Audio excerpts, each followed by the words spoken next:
বলো এটাকে কী মাছ বলে? দেখো মাছগুলো কাটা নেই, কিন্তু খেতে খুবই ভালো।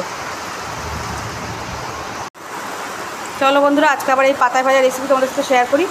এই জন্য কী নিয়েছি দেখো, মাছ। পুরো মাছটা আমার লাগবে না, অল্পই নেবো। এখানে নিয়েছি আলু দিয়ে পাতায় ভাজবো।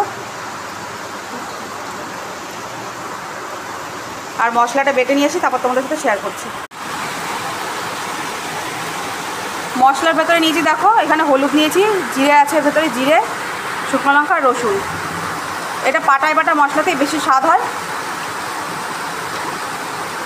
আর একটু ঝাল ঝাল হবে। একটু লঙ্কা বেশি নিয়েছি, যে যেমনি ঝাল খাও সেরকম নেবে। আমি মশলাটা বেটে নিয়ে আসি। দেখো বন্ধুরা, মশলাটা বেটে নিয়েছি। মশলার মধ্যে দিয়েছি রসুন, লঙ্কা, একটু জিরে আর হলুদ একসাথে বেটে নিয়েছি। আচ্ছা, আর এখানে যে কয় পিস মাছ নিয়েছি আমি। এবার লাগবে নুন, তেল,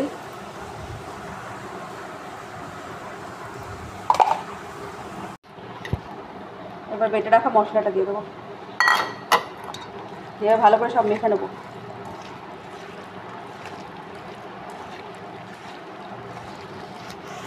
এই দেখো মেখে নিয়েছি।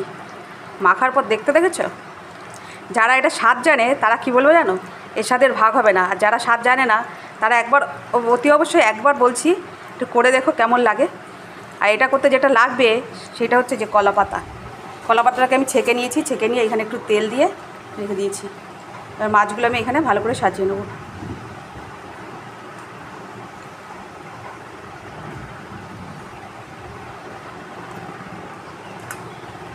দিয়েছি একটা মাথা, আলুগুলো পাশ দিয়ে দিয়ে দেবো।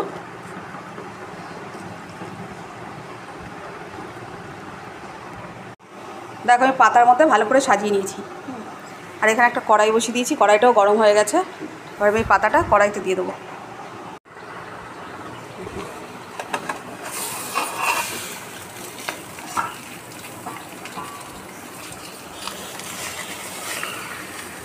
গ্যাসটা প্রথমে একটু বাড়িয়ে রাখবো, মিনিট 5 মতো।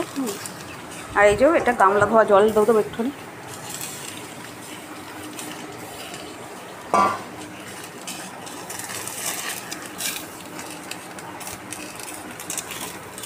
এবার ঢাকা দিয়ে রেখে দেবো, যাতে মাছটা আলুটা সব সিদ্ধ হয়ে যায়।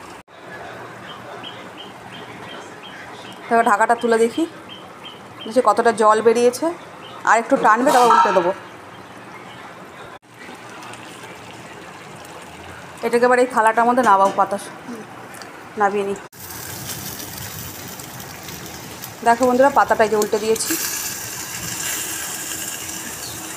এবার এই দিকটা ভালো করে টানলেই হয়ে যাবে।